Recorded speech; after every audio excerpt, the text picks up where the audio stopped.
Karibu tena kwenye jukwaa letu la Light of Vision. Leo ni siku nyingine tena tunaendelea kutoa video zetu za kuelimisha. Lakini usisahau kubonyeza alama ya kengele ili uendelee kupata mwendelezo wa video zetu. Kipindi chetu cha leo kitahusu kujibu maswali ya miongoni mwa watazamaji ama wafuatiliaji wa jukwaa hili. Ungana nasi ili kujifunza kupitia maswali ya wafuatiliaji wengine. Wengi wamekuwa wakisikia jina Light of Vision, lakini labda hawajui lengo hasa ni nini. Light of Vision ni mwanga wa matumaini. Ni mfumo tuliounda kwa lengo la kuwapa watu elimu bora kuhusu afya, biashara na uongozi, ili waweze kufanya maamuzi sahihi kwa hiari yao na sio kwa kushinikizwa.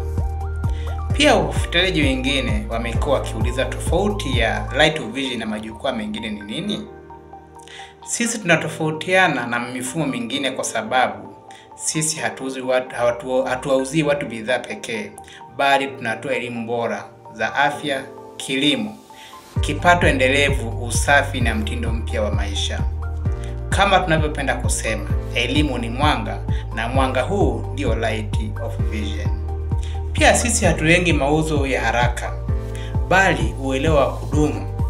Tunataka mtu anunue kwa kujua, sio kushawishiwa.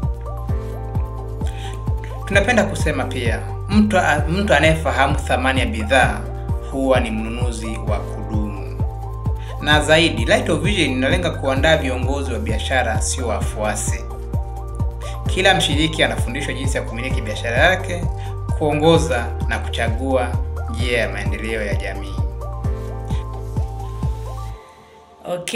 Pia wafuatiliaji wengine wameuliza kuwa ni changamoto zipi hasa za jamii ambazo mnaona jukwaa hili la Light of Vision linaleta suluhisho. Kuna changamoto 3 kuu tunazozishughulikia.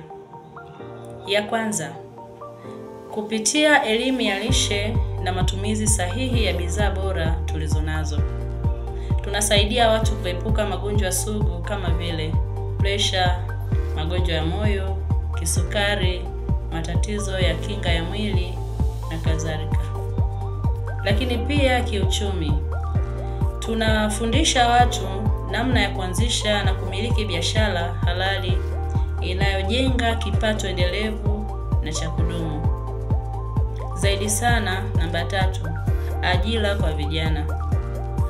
Badala ya vijana kusubiria ajira, tunawapa maarifa na mfumo wa kujiajiri kwa kutumia nguvu zao na ubunifu wao. Kama tunavyosema, badala ya kusubiri mwanga, wewe ndiwe uwe mwanga mwenyewe. Kwa mtu anayesikia kuhusu Light of Vision kwa mara ya kwanza, leo ningependa kumwambia hivi: usijiunge kwa sababu umeambiwa, bali jiunge kwa sababu umeelewa. Huu ni mwaliko wa watu wanaotaka kufikiri tofauti, kujifunza zaidi na kubadilisha maisha yao. Na tunaposema Light of Vision, tunamaanisha mwanga unaoangaza njia za mafanikio, na sio kwa mtu mmoja tu, bali kwa jamii nzima kwa ujumla. Mwisho, napenda kusema mwanga wa mafanikio huanza pale mtu anapopata maono na kuchukua hatua mwenyewe. Asanteni sana kwa kunisikiliza. Ungana nasi kupitia Light of Vision channel. Kila hatua ni mwanga mpya wa maisha. Ulikuwa nami Stella Makalinga na mwenzangu Ilahi Abubakar Rajabu. Endelea kufuatilia jukwaa letu la Light of Vision, lakini pia usisahau kubonyeza alama ya kengele ili upate mwendelezo wa video zetu ambazo zinakuja hapo mbele, hususan kabisa kwenye kuelezea malengo hususan ya Light of Vision. Karibu sana, nikutakie majukumu yaliyo mema.